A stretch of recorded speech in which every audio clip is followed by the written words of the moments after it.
So I said, like, I need these pants for the wedding. Yeah. And she said, like, I'm not going to do your laundry for you. And I said, but you're my girlfriend. You have to do my laundry for me. And she said, in what written words did I Yeah. agree to this? What? And then what'd she do? Oh, well, I mean, she took my pants and she threw Uh-huh. them on the roof that's being tarred across the street. And I said, babe, what are you doing? That's the opposite of what I wanted. Wait, And then what did she say? She said, well, go get them yourself. I'm not getting them for you. And I said, and then what'd you say? I said, babe, I'm scared. I can't use ladders. They're scary. And she says, are you afraid of bad luck like a child, like going under a ladder, like climbing a ladder? I said, no, I just don't want to fall. And she said, you're going to fall? And I said, honey, I've talked to you 1,000 times about this.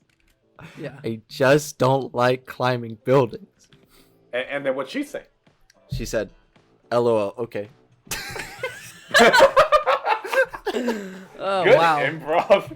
What a story. Anyways, welcome back to Stacked episode 85. Sorry you cut us in the middle of a conversation there with Brandon. Yeah, it's cool. Whatever. Welcome back to the hot summer podcast. Yeah, I needed those pants, man. You need those pants because it is hot out today. God damn. How hot is it out today? Not that hot, actually. It's not that hot outside, but I think inside it's hot. You guys are in a space. Yeah. So we are in a hot apartment with no AC unit. I do have an AC unit, but it's loud as shit and it would ruin the podcast if I turned it on. So Brandon and I are just gonna sweat off a storm while we're recording this podcast. But yeah, that's why we're here. But we're talking about something summer related because it's June, summer's coming to full swing here. Brandon, this is sort of your idea of what topic we're talking about today. Do you want to cue the listeners in on why we're talking about this topic? Well, I was trying to think of like what would be a good thing to put for like a summer episode of Stack because we've already done summer movies. That was one of the first episodes we did. Shout out to those loyal listeners who have listened to like a lot of the podcast. But I was like, yeah, what could it do? And we were like dinosaur movies, and we're like, there's not enough good dinosaur movies to talk about. The Good Dinosaur. Besides the No. Good Dinosaur. No, it's not good. But it's literally called The Good Dinosaur. Okay, you don't. They don't call you the good Ethan. The Good Doctor. The Good Doctor. The Good Doctor. He's also a good doctor. No. But I was like, oh, in summer you want to relax, and so in relaxation form, I was thinking, hey, sometimes during summer you have those days where it's too hot outside your apartment, you can't crack a window, or if you can crack a window, and it doesn't smell like tar outside. And it doesn't smell like tar outside, then you can like watch your favorite movies in the comfort of your own home in a comfy place. And that got me thinking comfort movies, because you relax and are comfortable during summertime because you're off. Well, this is more for teenagers than it is for for adults who have jobs, but it still works, right? I mean, you could you could have those weekends, those summer weekends off from work, those days off where you just want to relax and watch a movie, I don't know. Anyways, Chris, what was it like for you to make this comfort movie list? Because I know you love your comfort movies. That's one thing I know about you. So tell me, how did you break this down? Because this was a tough list for me, because I have a lot of comfort movies too. Yeah. So for me, it was a process of just like, I just pulled out my notepad and just started listing down movies that come to mind. Just movies that I know give me that really warm feeling. It's very easy to watch usually. Just very like totally simple, digestible. Usually it's movies that I'm nostalgic for because that tends to bring some kind of a comforting factor to the process. But then eventually I was like, okay, I have this giant list of movies and now I need to distill it down to 3. So I picked out, I did it by kind of like genre. So one of my movies is like a comedy comfort movie. One of them is more like a heartfelt movie that like is really like, I don't know, like it really has that. And then the final one is like a comfort movie in the sense of like, it makes me feel, I suppose in a weird way, validated. It's like one of those movies that like touches me in a personal way, if that makes any sense. Yeah. And yeah, so that's how I did it. How about you guys? This was very tough because, like, a lot of my comfort movies have already been picked for stacks, final stacks. So I'm gonna Same. shout out some you know, what are they called? Honorable mentions that have already been picked that I would have picked, but we couldn't. Big Lebowski, that's one. That's my like ultimate comfort movie. I could watch that a million times. Uh, uh, My Neighbor Totoro, I could watch Ooh. that one a million times. The first Star Wars, I could watch. You know, I feel like that's a big comfort movie for me. The very first one, New Hope. Um, A Castle in the Sky, that's a comfort movie. And just other ones that like we've already talked about, but I didn't want to mention again. Like I feel like Right. Urusei Yatsura 2, Beautiful Dreamer, that's a comfort movie for me, but I didn't want to talk about that movie again because neither of you two have seen it. It'd just be me talking about a movie neither of you guys even know about, so I didn't want to do that. E.T. comfort movie, we've already used that, you know. Yeah. Movies like that, Lost in Translation, that's a comfort movie. Already used that. But Yeah. yeah, it's just like movies where I just feel like rewatchability has to be one, you know, one you can throw on any time and just always be down for. Easy to follow, I feel like is sometimes a must.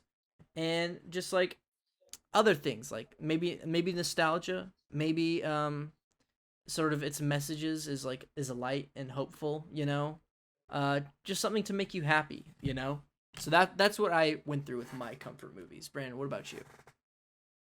For me, I was like, how do I define comfort movies? Like you said, it's one that you can sort of slap on at any time, something that makes you feel comfortable, like at ease. You could half watch it, or you could watch it really intently and get something out of it. Like, it's one of those movies that is an easy watch that you can be like comfy in your bed, like just chilling watching, or like doing homework and listening to it while you're doing it because you've watched it a million times. There's also like a sense of nostalgia, I think, that comes with watching these movies, because they're movies that you've watched multiple times, or movies that you have special memories for, whether or not that's because it was like one of the first movies you ever watched, or if it was because your first experience was just so great and every time you've watched it since, you've had that same sense of optimism. And I think generally these movies are pretty positive and feel good. And like Chris, I separated my picks into genres. I chose a musical, a nostalgia pick, and a romance and comedy. Totally. Technically. Yeah. Ethan, I also had a ton of honorable mentions. I'm just gonna throw them out there real quick. Yeah. Some of them we've already picked, like Chungking Express is my ultimate comfort movie. Yeah. The Iron Giant, there's that. We picked that for directorial debuts, I think, for Brad Bird. This is already picked. Back to the Future has actually become a comfort movie for me. That's a good one. Dreams by Kurosawa. Yep, that was I another really one of like that mine one. too. Yeah. Yeah, and like Wall-E, Land Before Time. You know, Mhm. just I also okay, real quick. Not to sideline the topic, but I did want to mention this. Something I noticed about myself recently is a lot of my favorite movies are animated. I really like animated movies. I never really fully noticed that until recently. Yeah. But yeah, I like animation. Animation is a very comfort topic for me. I only chose one animated film. I wanted to choose an animated film. I only did Yeah, one. I chose one animated movie. And then I went with a nostalgia pick as well. And then I went with like an all-time favorite. I think that's how I broke it down. Cool. So let's get About into... Time, number one comfort pick. But we've already picked that. Yeah. Okay. That's for what was that one for? Is that for time travel? I think it was. Yeah. Yeah, probably time travel movies. Anyways. Because I convinced you. Yes. Anyways, let's get into the movies. Once we consider a topic or theme and go our separate ways to construct our own 3-film stack. Then after a week, we come back here on the podcast and share our own stacks one film at a time. Then at the end of the show, we will mix and match our 9 films to make the ultimate decision. One quintessential 3-film stack. We're checking out this hypothetical video store. Brandon, you're first with your first comfort movie. All right, let's start with I wanted to choose films that we haven't really talked about yet on the podcast, so I tried to avoid films that I picked before. My first film, I'm going to pick a hangout film, a popular romantic comedy from the 90s, although some might not consider it very romantic. I'm picking 1999's American Pie. Oh, Oh, classic you know what? franchise here. I can see that. This Yeah. is kind of a comforting movie in a weird way. I've we never seen haven't- any of them. They're mostly really good. I think it's a very consistent franchise, especially for comedies. Often with comedy franchises, they kind of get bogged down from sequel to sequel. Think the Hangover movies. Like, they're very much the same thing. And you could say the same for American Pie, but I think there's progression with the characters, which really makes it a franchise that's worth sticking around for. And the reason why I picked the first American Pie is this was one of the first rated R comedy films I saw. I remember picking out the 3-pack because my dad didn't know Reunion came out. The 3-pack from my dad's like movie cabinet, and my sister going, "Hey, don't watch that!" And I was like, and then I ran away, and then she told my parents, and they took the blue or the DVD discs away, and they're like, "Not yet." And then years later, like maybe 3 or 4 years later, I ended up watching it, and it's like it's a film about these high school guys who are hanging out, obsessed with like losing their virginity and like that opining for women that high school guys do. And I feel like it's done in a way that isn't like too insensitive, you know, especially because you know what films came out in like the 90s and early 2000s from like the Farley brothers. Like those films can like sort of paint women in an unfair and like kind of ugly light. Yeah. Whereas like with this, I feel like there's a genuine like attention to detail given to the relationships between characters and like the concept of sex. And it's not a taboo subject here. Like they broach it from many different angles, and like I relate to Jim's character quite a bit, played by Jason Biggs. I love him in this movie. I think his group of friends is very relatable too. I have friends like that from high school and college. And I just think when I think comfort movie for this, I think sitting down at the end of a school year or at the beginning of a school year and like watching this film with friends, and like it's optimism for the future, regardless of like how you might take like its political or social messages regarding to sexuality. And that's fun. Anytime you can watch a comedy film like that, have a good time. And it's set during that time of the year where like it's almost summertime, we're out of school, like I'm relaxed, I'm comfortable, no worries in the world. Oh, that's really sweet. That's really quaint. I always thought these were just like raunchy comedies, you know. Isn't it called American Pie because someone puts their dick in a pie or something like that? Yeah. Yeah. But that's like one scene in the whole franchise. So Oh, really? It's Yeah. No, yeah. American Pie is a weirdly comforting movie because, like, I feel like, especially for me growing up, like, I had this one friend. I won't say his name just in case, but he ended up going to Harvard, and his favorite movies to show me was White Chicks and American Pie. So this guy's sense of humor is a certain type. Is of humor, Harvard if you class? will. Harvard class, if you will. Yeah, it's graduated with. He got a master's in economics, I believe. Wow. Anyway, but he yes, I do remember like this movie kind of being like this cryptic piece of like film that I could not watch at home. Like this was something that I was like, oh, like, I gotta go to Cedric's place and check. Oh, I just said his name. Okay, never mind. There you go, Cedric. Okay, There's just a Cedric. No one knows who he is. His name is Cedric. Yeah. Cedric the Okay, his name's Entertainer. Cedric. Yeah.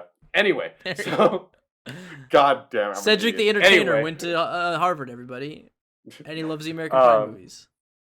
But yeah, he would tell me about these movies, and I'd watch them with him, and I remember just being like kind of enamored by them. And yeah, obviously the raunchiness of it all, and like the the things that they would do at the time, like the most outrageous things for like an elementary school kid to see. But at the same time, yeah, it's a weirdly endearing movie about like growing and like it's a movie about like personal growth, even if it's like framed in this story about these bunch of idiot guys being awfully disgusting human beings. Like there's something kind of like nice about that, to see like people kind of change and grow, and but also still hold on to like that kind of fun innocent bliss of youth and stupidity. It's kind of, in a weird way, it's kind of like how Jackass works, if that makes any sense. it is a very similar sense of humor because there's like bits in the movie that are like stunts. Yeah.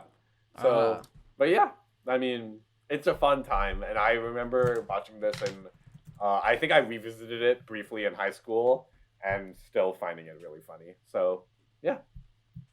Well, bada bing. I've never seen it, so I gotta check it out. I've heard good things. I feel like it's a very. Doesn't Joey like him too? I feel like you guys have talked about him a lot. Yeah, I think Joey does. Joey hates American Wedding, which is the third one, I think, but he Uh-huh. loves the rest of them. Gotcha. Okay, well, Chris, let's go into your second comfort movie. Okay. I'm gonna pick a movie that I believe is my most watched movie logged on Letterboxd. Ah.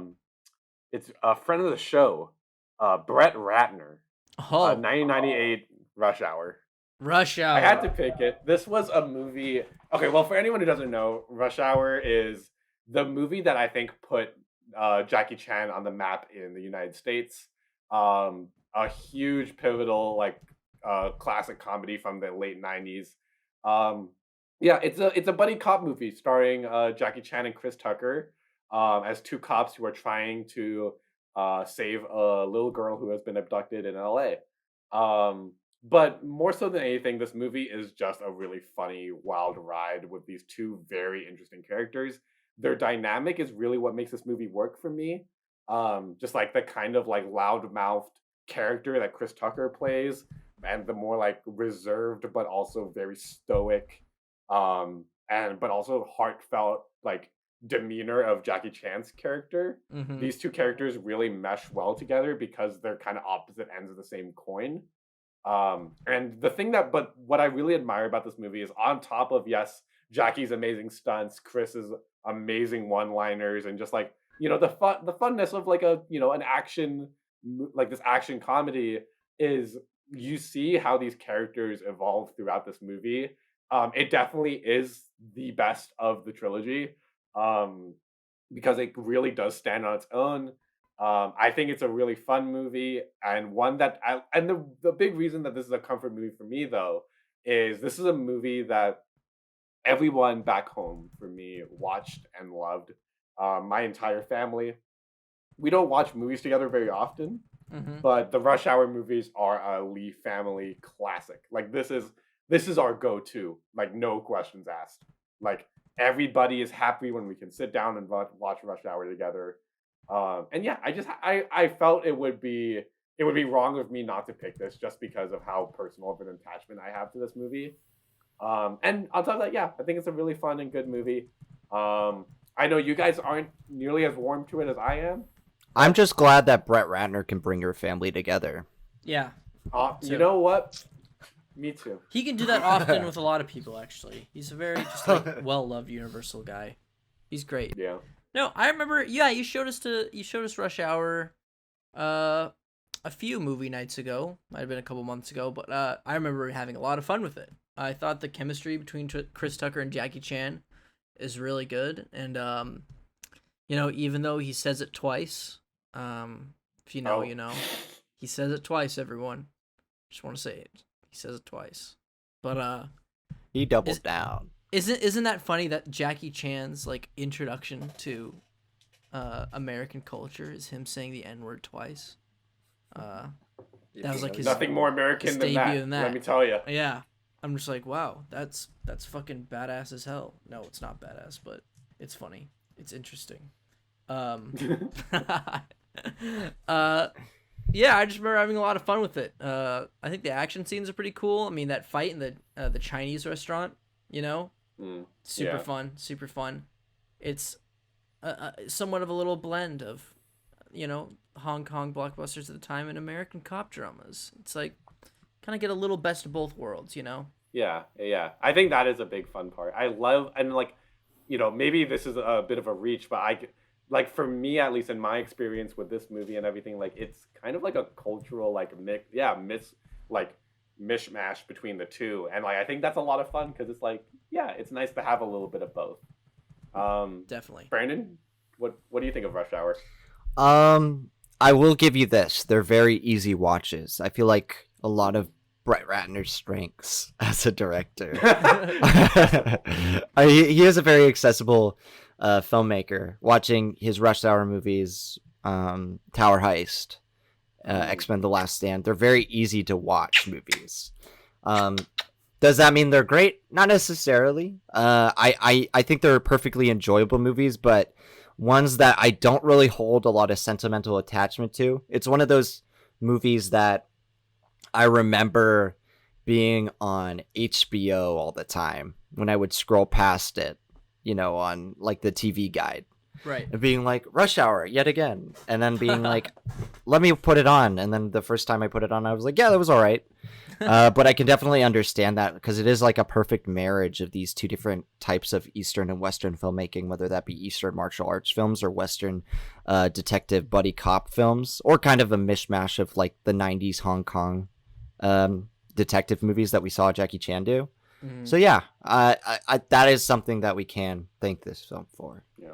We certainly can. All Real right. quick, before we move on, I do want to quickly say Yes. I just searched this on Letterboxd. Did you guys know that Brett Ratner was a background extra in Scarface Huh. and was also a producer on The Revenant? No, Did that means he was nominated for Best Picture. Best I'm pretty sure. nominated director Brett Ratner. Did Rat Pack Oh. do The Revenant? Is that why? Maybe Because I think he's a producer on all the Rat Pack films. Because isn't that his like production company? I don't know. I'm looking. I don't. Oh yeah. Rat Pack worked on Revenant. Gotcha. Well, that's freaking amazing. Good for him. All right. All right. Well, all right. Let's get into my first one. So I'm gonna go with my animated pick. Animated films are very comforting to me. Fun fact about me is I lived in a very animation centric home where I was a firm believer when I was a kid. This is when it came to television that kids were not supposed to watch live action shows. They were supposed to watch cartoons. So I only watched cartoons up until probably high school. So animation has always been near and dear to my heart. And what more comforting of an animation studio than Studio Ghibli? Now, we've already gone through like most of Ghibli's all-time best films in Final Stacks. I'm talking Totoro, Princess Mononoke. What else have we done, guys? Castle in the Sky, like I've said before and earlier in the episode. Anyways, one that we haven't done. We haven't even talked about this one yet. I think one of their most underrated ones. Not Ocean Waves. I think that is their most underrated, but their second most underrated is directed by Yoshifumi Kondo. He's often a collaborator of Ghibli's films. It's a 1995 Whisper of the Heart. Brand's shaking his head, but I think he needs to rewatch this film because I was like Brandon once when I first watched this film back in the summer of probably 2019. When I was a child. I was like, I thought this movie was boring when I was a child, like Brandon. But I gave it another rewatch because I wanted to because I saw a lot of like anime aesthetic Twitter accounts like posting images to this film, and I was like, I don't remember like all these serene images of like of like the 80s 90s era of like city pop Tokyo and stuff like that was in Whisper of the Heart. So I rewatched it again, and my second rewatch is when I truly found the beauty of it. It's like it's such a beautiful film about like what it means to like create and why we create art. Usually this film's thesis is like usually we create art out of like the emotion of love, whether that's love for someone else, love for yourself, or love just like being alive and existing. It follows this little girl who's writing this story, and she starts to have this crush on this one boy, and it's sort of about her grappling with like it's a coming of age story, her growing up, writing the story, coming to terms with her liking this boy, this violinist, and it's very relaxing, emotional, and the aesthetics are the vibes, as Brandon would say, are very nice. The 80s, 90s city pop aesthetic. Um, I was baffled that I gave this 3 stars to begin with when I watched it the first time, but then I watched it again and I was blown away. It's one of Ghibli's most underrated films, Whisper of the Heart. If you haven't seen it, go watch it. Brandon, watch it Don't again. watch it. But why, Brandon? Why do you give it 3 stars? I don't think I gave it 3 stars. I gave it 2.5. No,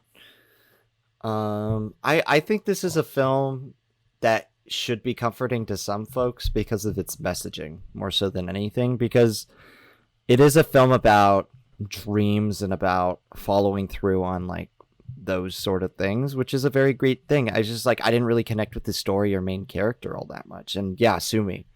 A lot of people I will. My are gonna lawyers will be in contact with you soon. it's a film that didn't work for me. I got its messaging the first time around. I just didn't care, you know? And it's kind of like Chunking in that it repeats the same song over and over again. And I love the song, but that doesn't make it any more wistful for me, you know? But I understand why it connects with a lot of people in terms of its coming of age story. It's just not for me. I think you mentioning Chunking just makes it all the more intriguing for Chris, you know, because he just said that's one of his most. I'd say they're kind of similar. Yeah, but like it's not even close to being the same. I'm just saying it uses the similar mode of filmmaking. Yeah. Yeah. Okay. All right. Fine. Say what you want, you little hater. Just kidding. You're not a little hater. I love you, Brandon. Why don't you take us into your second film? I'll let Chris say his piece, even if he hasn't seen the movie. I haven't seen this movie. I'm intrigued. Sorry. Fuck. Yeah, that's it. As you I can don't know. Yeah. Well, I'm going to take us into my most watched film of 2018. I'm picking Smallfoot. What? Yes. I put this on my short list.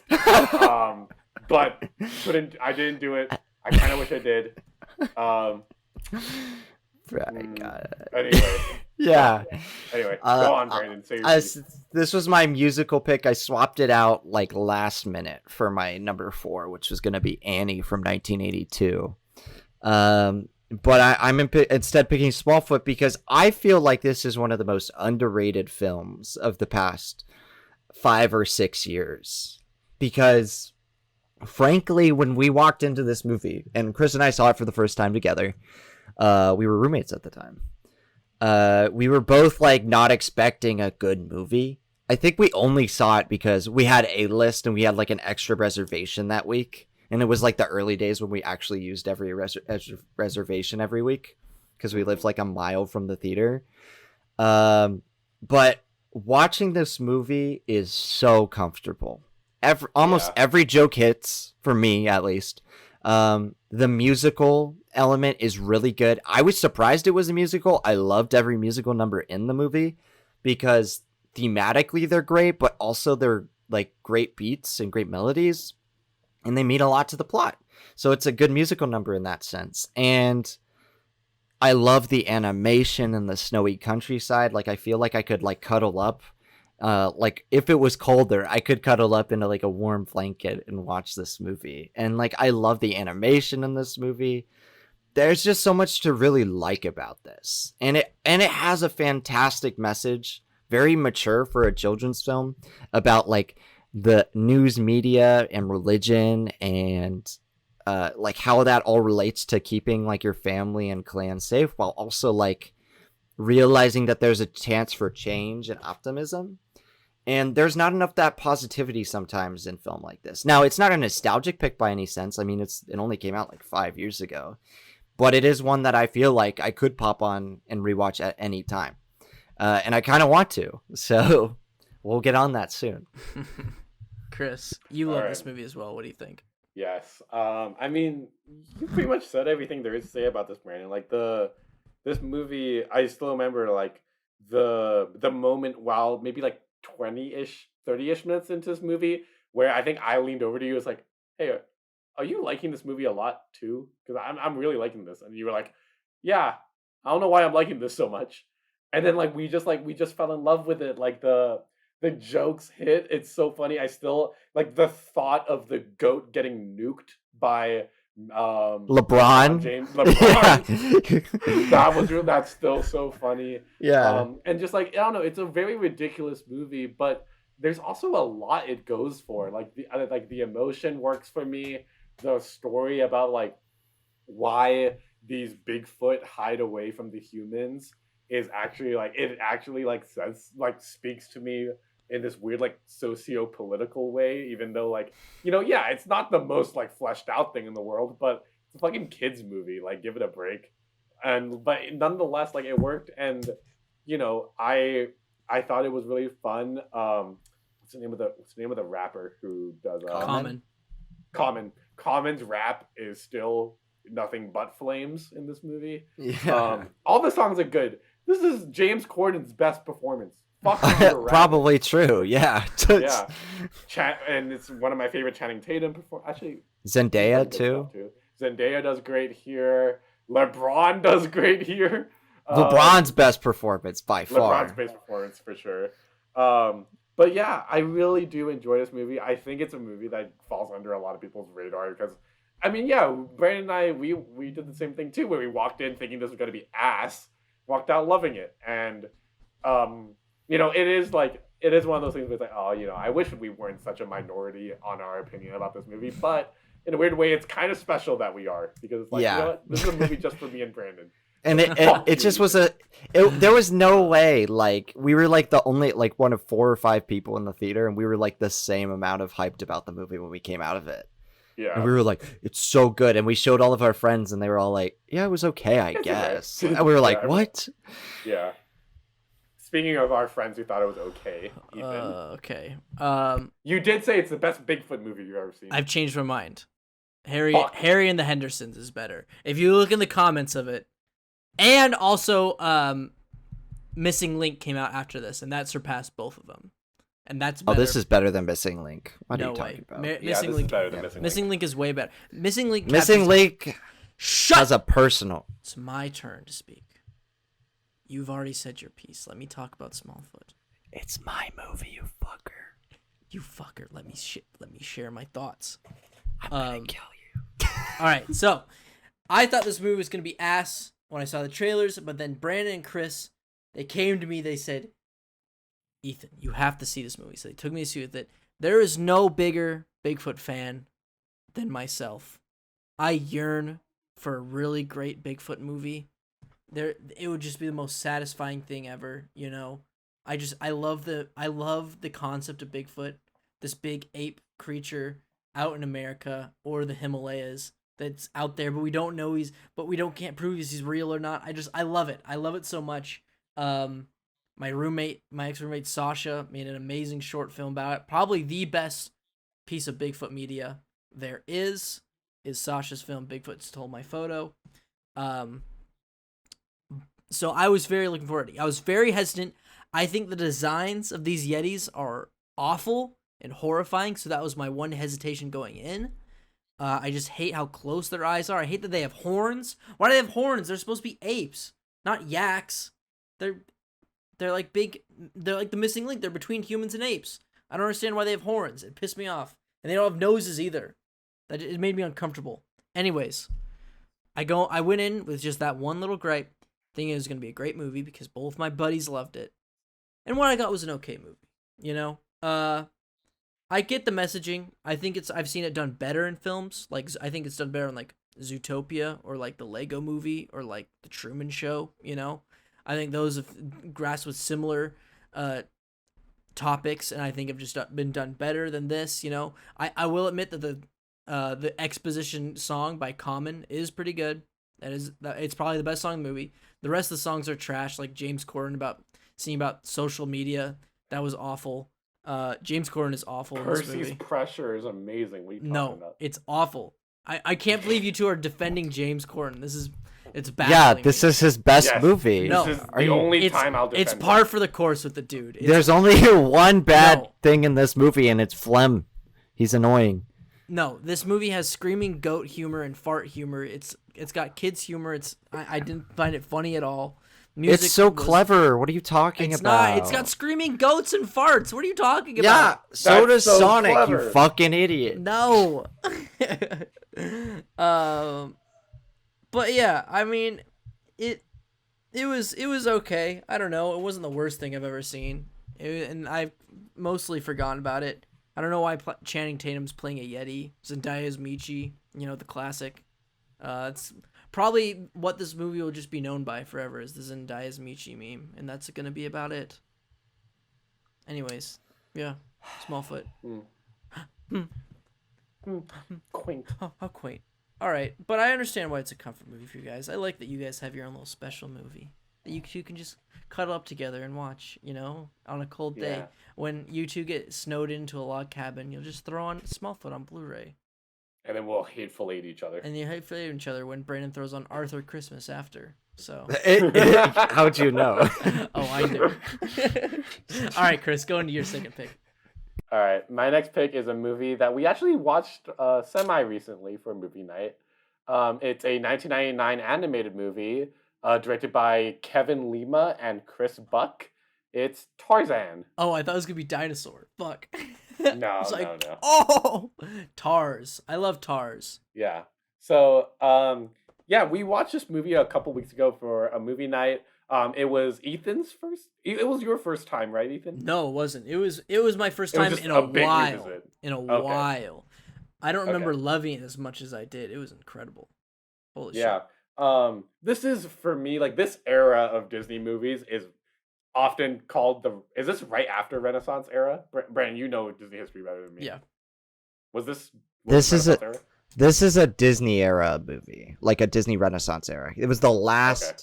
like I think it was the last film in the Renaissance. Okay. Yeah, so the Renaissance era is, at least for me, maybe like more modern Disney fans aren't as big on it as I am, but the Renaissance era is my favorite era of Disney movies, and this is up there as the best. It might actually overtake Lion King, which is a childhood classic of mine, What? but we'll see. But yeah, Tarzan is a very special movie to me. I love so much about this movie.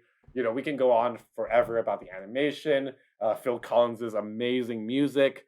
But what really strikes with me is the story about Tarzan being grappled by two worlds that he doesn't feel like he fits in on either side. And just kind of like learning to navigate that and learning that it's okay to not feel at home in either, but making it work one way or the other. It's a very fun movie too. It's very light and simple. It's very sweet and down to earth. And yeah, like very well structured movie. Like the story is very resonant. The characters make sense. The plotting is very efficient. The villain like is one dimensional, but you know makes sense and it's simple and easy to get through. Um, Honestly, not much else to say beyond that. It's a very just easy going, nice, simple movie to watch. Ethan, you're a big fan of this movie, Yes. and especially a big fan of a certain character. I'll say that. I'll leave it there. Stop it. Yes, Rosie O'Donnell as the gorilla is one of my favorite Disney characters. No, I remember we tossed this on. I took a little bit of cannabis before going into this movie, I will admit. And I remember just being blown away. First of all, the Phil Collins score.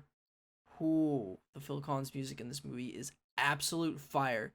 There is no better music in a Disney animated musical than Tarzan. I agree with that. Yeah. His music is absolutely insane.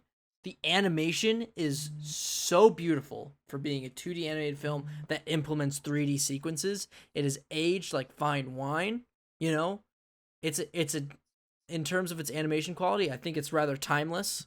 And just the story is just so great, you know? It's sort of an inverse fish out of water storyline, you know?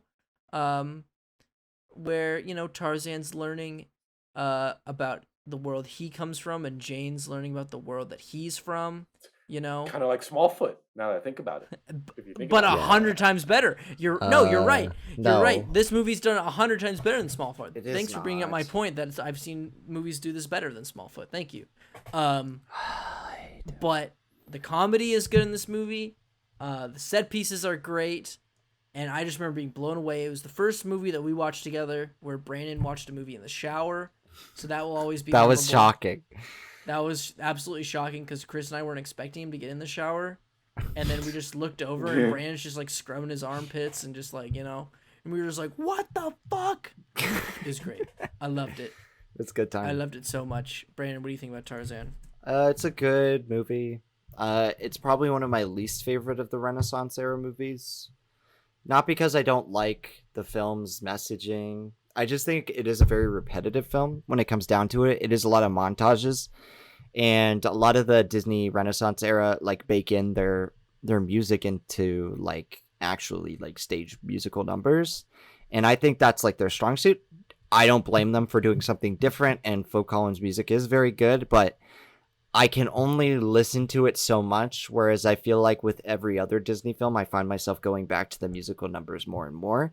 Maybe it's just because it's like the same musical artist doing it over like the same, like not the same songs, but like he's the same artist doing all these It's songs. consistent. It's the same like voice. Right. And like there's no variety in that sense. It doesn't mean I don't think it's like a very comforting film to watch. I feel like most of those Disney Renaissance films are, maybe because we grew up with them, but nonetheless, it is a good film. I just don't, it's not the highest ranking for me. It's pretty good, but not the best. Peak. It's fucking peak. Peak fiction. No, it's not peak fiction. It is in my top 250 that I'm still trying to figure out right now, Tarzan. So Okay. we'll see if that comes out soon by the time this is released. Anyways, good pick, Chris. All right, let's go into my second pick. It is a movie that I've probably seen, probably the movie that I've watched the most, more than any movie in my lifetime. After Earth. No. But only the first third act, because I would always fall asleep. first Not third like act? because the first act. Sorry. Oh. It is so hot in this room. That is why I skipped Chris earlier. I just cannot think because I am just melting in here and I can't speak right. That is something that is really good for a podcast, not being able to speak right. Thank you. Okay. No, it is the movie that I've probably seen only the first act of this film a bajillion times because I'd always put it on because it's so comforting before I go to bed. It is Star Wars Episode 6 Return of the Jedi. That is Fun. my comfort movie. Oh wait, yeah, I remember your whole story about you only liked Jabba's palace at the time. Not that I only like Jabba's palace. I loved it. I loved the whole movie so much. But I love that first half at Jabba's palace so much. I know he's giving me like a De Niro face right now because he hates it for some reason because he's a weird guy. I mean, look at him. He's not even wearing a shirt. Who doesn't wear a shirt to a podcast recording? You, apparently. If they could see you right now. Huh? Oh shit! Wait, what? Like I said, folks, it's hot in this apartment. Pot calling kettle black. That's all I gotta say. What? Black? What are you talking about, bro? Anyways. I'm calling Return of the Jedi. I also wanted to pick this film because it's a good conclusion too. So it's like a satisfying story with a satisfying ending. Yeah, I'd always used to put this on before I went to bed. When I was at like a party or something, when my parents had friends over, I'd go downstairs, cuddle up, watch the end or the beginning of Return of the Jedi, fall asleep probably about the time they leave Jabba's palace. It's just I love the satisfying ending to this original trilogy.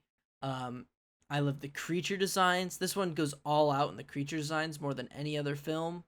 The puppetry done by the Henson Company in Jabba's palace. You get to see like Max Rebo, Jabba himself, Salacious Crumb, all that stuff there. Just more world building of the underworld of Star Wars. Boba Fett. And it's just got exciting set pieces like the big action sequence on Jabba's, sail barge, over the Sarlacc pit, and then of course it gets to one of the greatest moments in Star Wars history when they go to Endor and when Luke faces off against Vader for the last time. That is probably my favorite Star Wars moment of all time when they're fighting in the Emperor's throne room and the music is just going so dramatic. The Emperor's sitting there. So good, so amazing, and one of the best space battles Star Wars has ever done, outside the second Death Star. It's better than the original Death Star trench run space battle. Absolutely, because there's just so much. It's just in this case, bigger is better. Because we got fucking Admiral Akbar in this shit saying it's a trap, and then we got the Ewoks doing their thing down on the planet. I could just throw this on anytime and always be entertained. Chris, what do you think about Return of the And Jedi? apparently you you are a always fellow. fall asleep too. Yes, because it's so comforting. I'm always like, I want to fall asleep and have good dreams tonight. So I'll throw on Return of the Jedi, a really good movie. I don't want to throw on a boring movie to fall asleep to, because then I'll just be like, I'll have boring dreams, but I'll have sweet, nice dreams of Max Rebo and Jabba and Boba. If that's how it works, I need to throw on fun movies before I go to bed.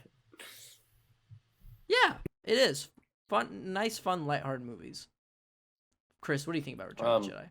Yeah, Return of the Jedi is one of my favorite Star Wars movies. I think it's number 3 for me.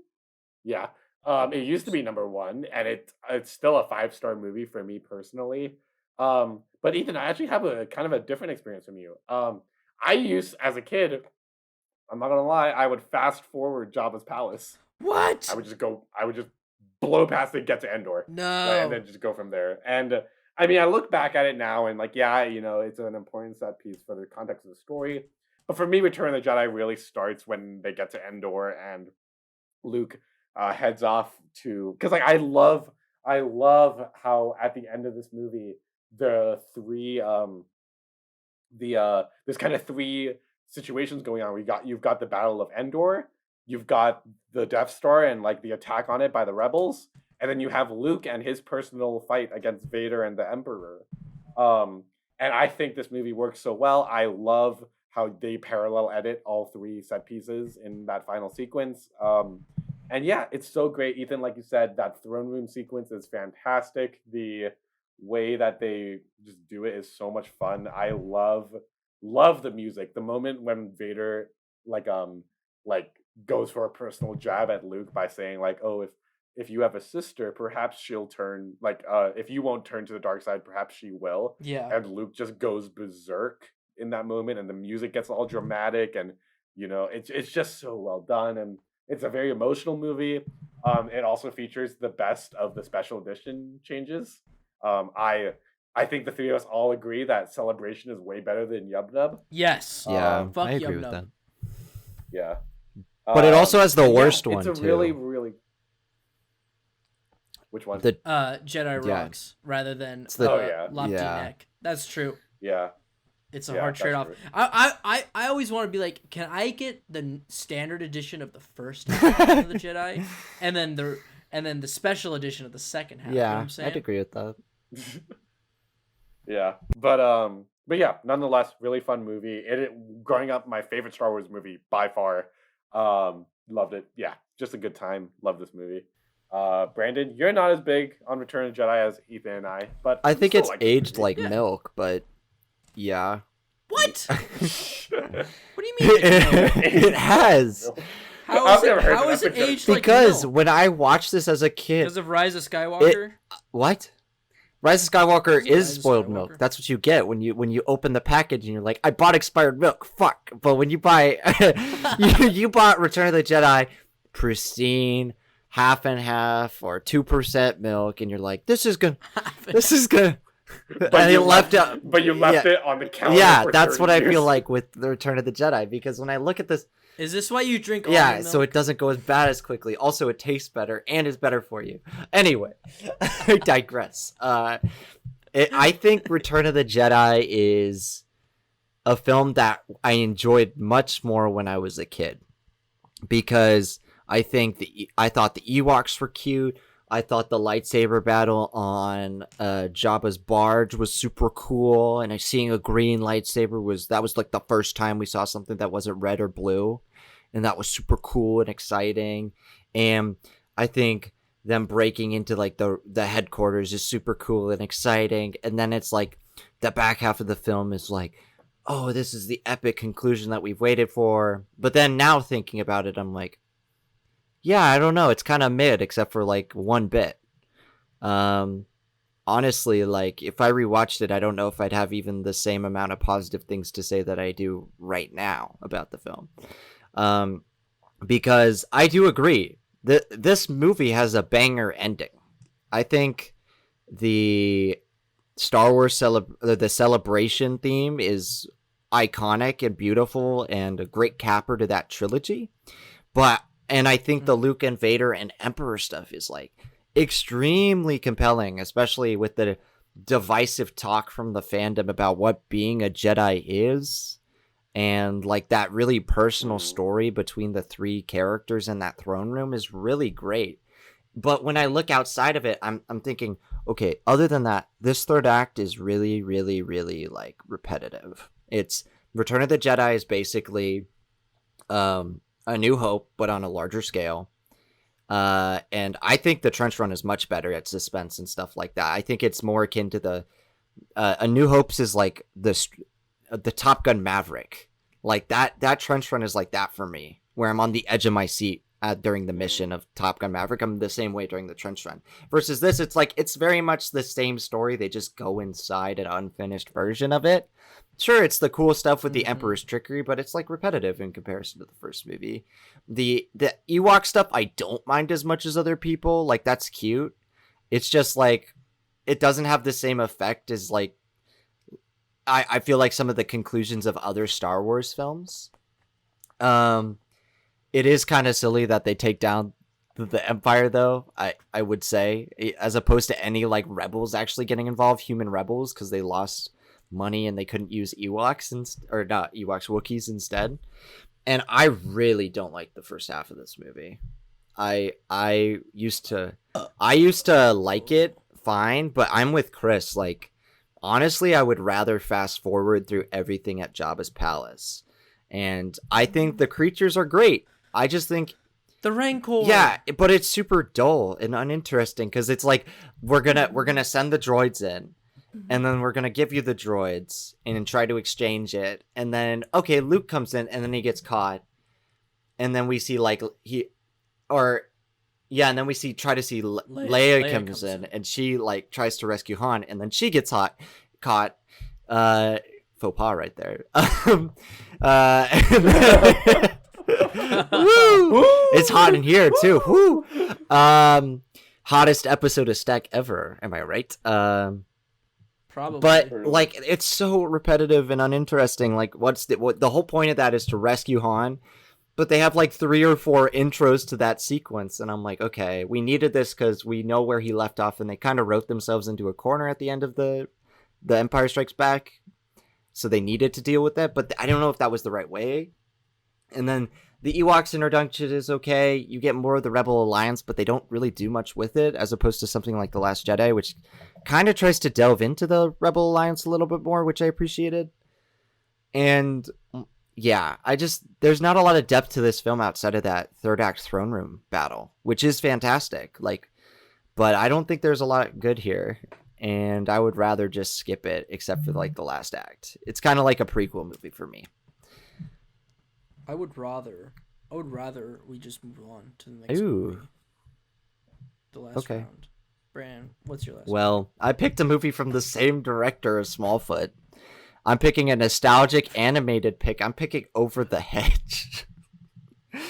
Hey! Have we not We talked have about not. this movie yet? I was looking through Wow. every film mentioned on Stack for my picks because I wanted to pick some different stuff. Because I could, of course, pick like one of my picks was going to be Be Kind Rewind. I don't know if you guys were going to even consider that movie, but that was one that I was like, yeah, it's like good for filmmaking and like sitting down and like enjoying movies, meta and for real. But I picked Over the Hedge because this is a movie as a kid I feel like is one of my most watched movies. Like if I had a letterbox at the time, it would be like Monsters Inc., Charlie and the Chocolate Factory, and Over the Hedge. Because those movies were really formative to my childhood. And I really like this movie. I think it's really underrated. Because I grew up in a suburb that was once orange groves. So I kind of like picked up on like that commentary of like the like erasing environmental stuff to make room for residential areas. Even though I lived in not like the middle of a desert, but like there was desert around the area and there was still desert wildlife. It wasn't all greenery and forests.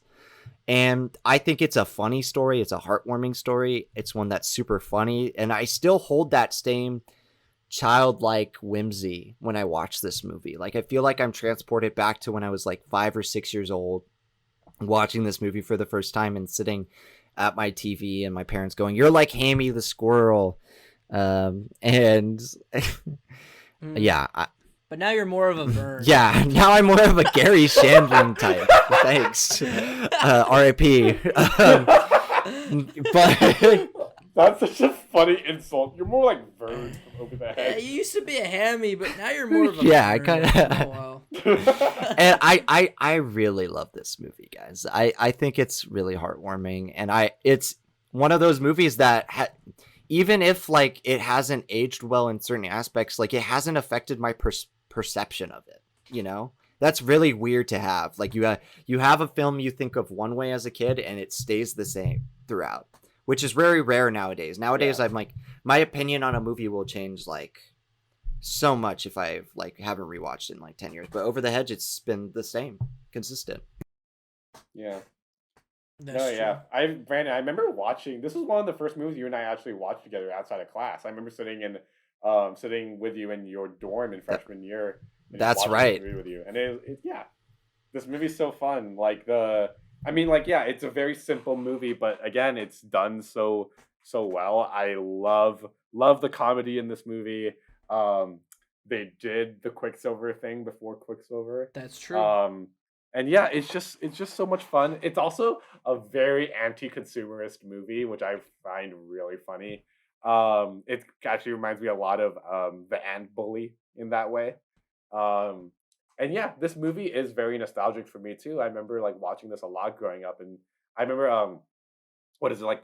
Doesn't RJ opens up like a bag of the Yeah. equivalent of Doritos Yeah. in that universe, and I remember just being like, "Damn, I just want these Yes. foods. I want some. Like- Even if I'm anti-consumerist Yeah. or I want to share my food, I would rather. yeah." So, but yeah, it's a very fun movie. Yeah, it's not a very complicated movie at all, but it's very well done. Yeah, that's pretty much all there is to say about it. It's a great fun time. Ethan, how about you? I don't think my appreciation is lived up as much as yours. Both of yours. I remember being such a huge fan of this film when I was a kid. I mean, I downloaded was it Ben Folds, right? Yeah, He did the Ben soundtrack? Folds' music is like a lot of the Ben reason why I Folds. love it. It's iconic. Rock in the suburbs, got lost in the supermarket. Come on, bro. I had that shit on CD. I remember I had the Over the Hedge soundtrack on CD. I'm sure you had the Over the Hedge would CD player, blast it. like the I had the SpongeBob. I didn't even know that CD player. existed. Damn, I didn't even know that existed. I'm kind of jealous. But I had the GameCube game. Oh shit! Now the GameCube game I have more nostalgia over than the actual movie. That shit was fire. You could do golf cart like derby, and like go off jumps and stuff and smash into people. That was a fun ass video game. I have more memories of that than the movie. But the movie, I remember we rewatched it as friends. Oh, you had that? That's cool as fuck. I remember we watched it recently, and I still remember thinking, yeah, it was good. It was really good. I don't remember being blown away by it. Voice talent is really good. The graphics, as they say, not aged the best. But I remember having a really good time with this one when I was a kid, loving it, listening to it, consuming all of its media, and it's just gone away in the cultural zeitgeist, and that's unfortunate because it's one of DreamWorks' best. I feel it's a good movie and one of DreamWorks' more memorable ones. Good comfort movie, very good comfort movie. All right, Chris, what is your last? All right. I'm picking kind of an unorthodox comfort movie, but this is one that over the year, I've only seen this movie once in full, and it has grown on me so much. The more I think about this movie, the more I fall in love with it. It is a 2019 film directed by Lulu Wang. I'm picking The Farewell. Oh, This is a very comforting movie to me. Earlier in the podcast, I mentioned that one of my picks is a movie that makes me feel very validated and seen and very like represented. In this is definitely one of those movies that really strikes that chord for me. The Farewell is, for anyone who doesn't know, is this movie about this Asian American girl who returns home to China, well, quote unquote, home to China to under the she's going there to go see her grandmother as she has fallen sick, but they're doing it as kind of like a they're pretending like they're actually one of her cousins is getting married just so like they have an excuse to get everyone together without it being a whole like, oh, grandma's so sick and we have to take care of her now, like because like they don't want her to be encumbered by that grief. And yeah, but it's also and I loved that because not only is that a surprisingly common thing in Asian culture, but also something that Lulu Wang herself went through. And I think that works so well for this movie because it makes so much of their emotions so understated. It makes it so subtextual because they have to hide a lot of it from her. And of course, we have scenes where they're in private and they can let it out and be emotional and talk and all that. But I love how quiet this movie is. But most importantly for me, this movie does a great job of dissecting that story about this girl who's caught in the middle between these two worlds. And I love that she neither feels American nor does she feel Chinese. And her Chinese family sees her as like this, like her and her family as these people who like walked away from the family and went to the United States to quote unquote pursue a better life. But also there's the argument on the other side where her family doesn't necessarily approve of everything that her Chinese, like the Chinese side of her family does. And I don't know, it's a very like familial oriented movie, which for me is very, very resonant for my experience with my family. Yeah, and it's a very sweet movie, but also the comfort element, obviously, all those things, but also in addition to that, the relationship that Aquafina's character has to the grandmother character is very sweet. Like the way they like play together and the way they care for each other reminds me a lot of my relationship with my grandmother. And yeah, it's very, very sweet. Very down to earth slice of life movie. Yeah, one of those like small little indie genuine like movies that you can tell come from a very real place to someone. And yeah, I dig this movie a lot. Ethan, you're a big fan of this movie. Yeah, If I'm correct. I Yeah. saw it twice in theaters. I loved it. This movie came out 2019. It was late 2019, but I went through a similar circumstance as Aquafina's character in this movie about coming to terms with your grandmother having an illness. My grandmother had the same illness, but unfortunately did not survive, unlike this movie. But it was very just like relatable and how the family was grasping at that, and I thought it was such an interesting perspective on the Chinese custom of not to tell her grandmother that she has this illness that could kill her, and it was just a very unique way to play with how people deal with grief, and just like the East versus the West, because Aquafina's character of course was from America, and just seeing that dynamic, and even as much as there's a somber film, this film is actually also really funny. I remember Yeah, it's surprisingly it's a funny. surprisingly charming and funny movie, and it is just such a feel good movie because you get a bunch of happy and sad emotions coming at you at once, which oddly is like relaxing, the combination of those two. Yeah, I remember having such a good time with this movie, and I could rewatch it again just on the couch, excellent movie. Brandon, what do you think? Sorry, I like The Farewell. I can understand why it's a very comforting movie because it is like very laid back in its tone. Like when I think about this movie, I think about how even despite the stressful situation, the family in the movie tries to keep it like low key. and as like that moral compromise isn't something that is usually taken with such a like a chill uh demeanor, but it is cultural. Yeah. And Right. I think that that's the best part about this movie. You can kind of emotionally sit back and like just vibe with the movie. You don't have to be as much of an active spectator as some movies, because it is a very simple story about grief and a personal one. It's not one that I love. Like I've been telling you guys about it. Like when I watch The Farewell, I'm not. There's nothing that's like particularly wrong about its filmmaking. It's just there's something missing for me that holds me back from like really like loving and diving in. Because I give it 4.5. I think it's a great movie, well made. But there's something that is like holds me back from connecting with it. And I don't know what it is, but it's pretty good. Yeah, I'm glad. I'm glad that you like we all like, even though like even if you like for me like my connection to this movie is so personal. And Brandon, I think like for you, your appreciation for me comes from like more of a filmmaking standpoint rather than like a personal connection. And Ethan, I think you're somewhere in between. I I'd think roughly so. say. Yeah.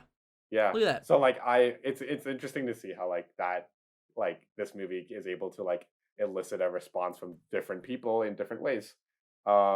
And yeah, that's cool. I love that. And yeah, I just had to pick this movie. It really does remind me of my family a lot. And you know, sometimes, at least for me, there's sometimes nothing more comfortable than my family. So Of course. yeah. Absolutely. Um well, I'm going to go with my last pick here.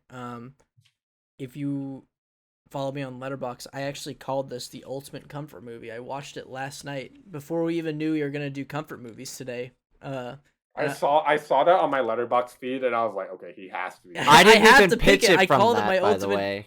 Yeah, Brandon hadn't seen my review before. He's like, "Hey, want to do comfort movies?" I was like, "Why not?" They know I'm gonna pick this one. I think this movie resembles like all of my core values and like what I am. You know, like what you were saying, Chris.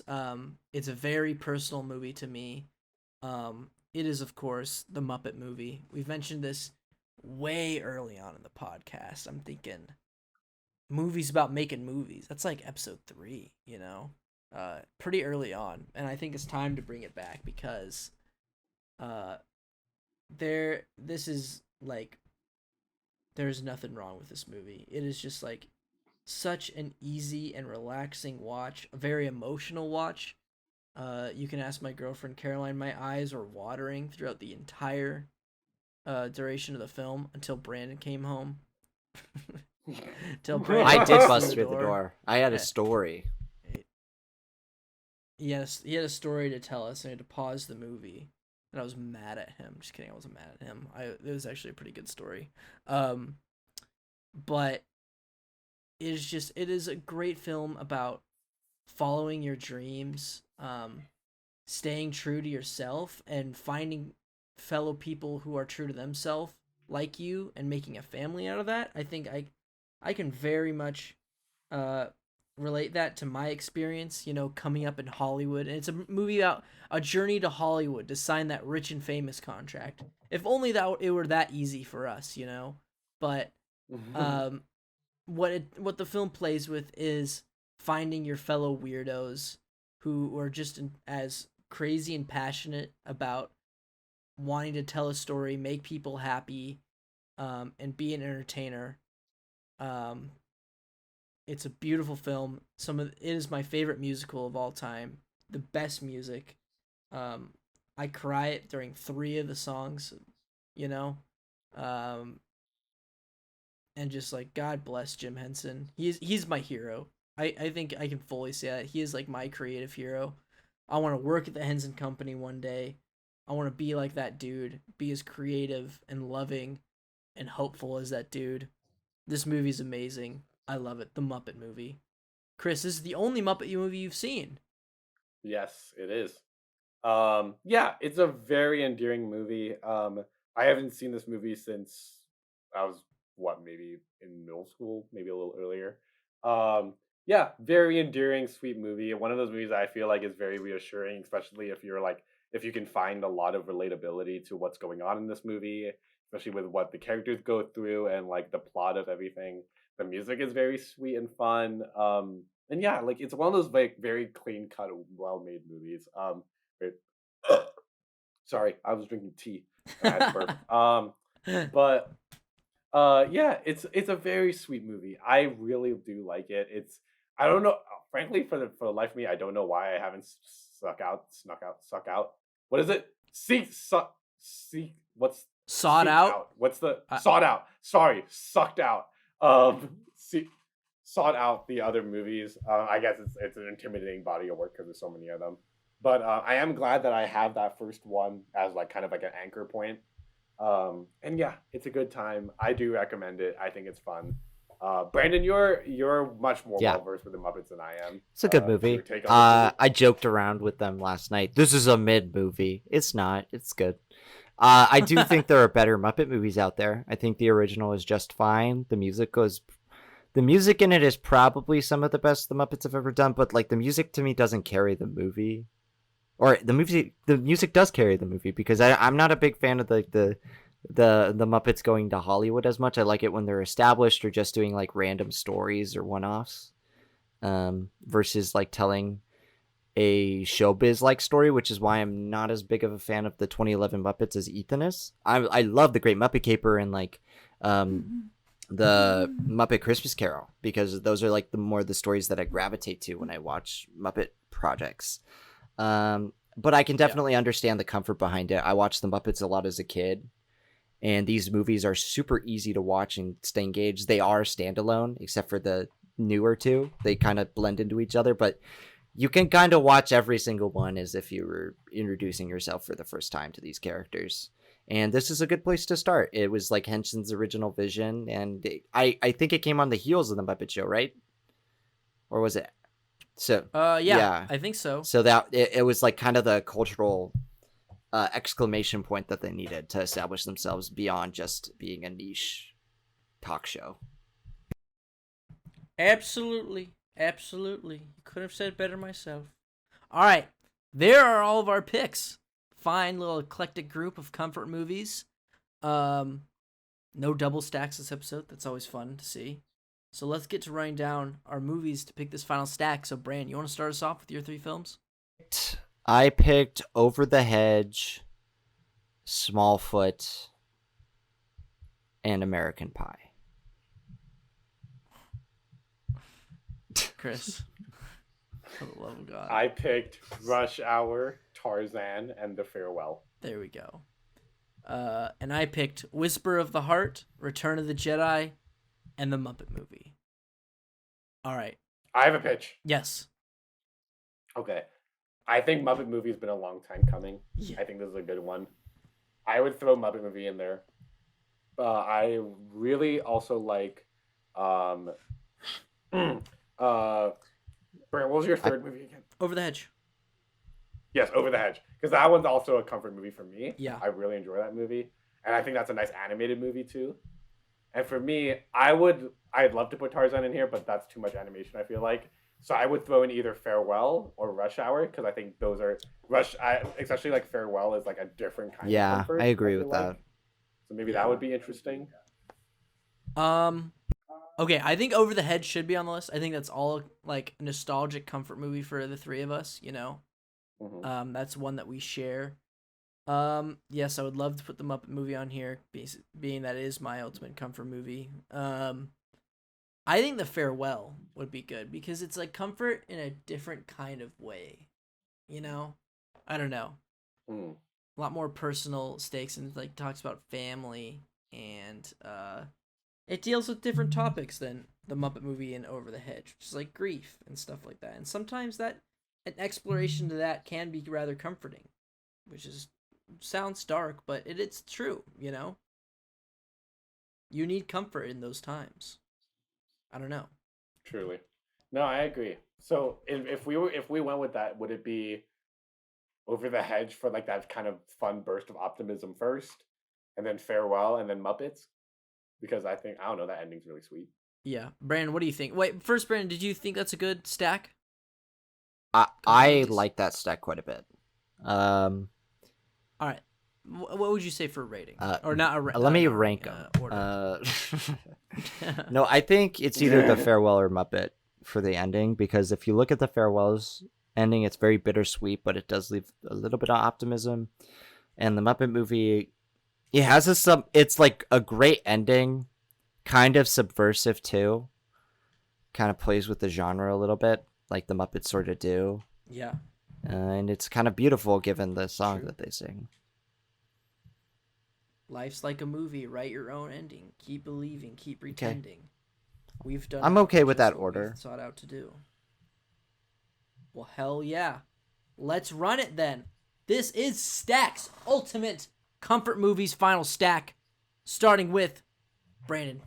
Kick us Our off. first film is Over the Hedge, a terrific animated feature from DreamWorks that tells a very easy story about a family, a found family, and it has an environmental message that we all love.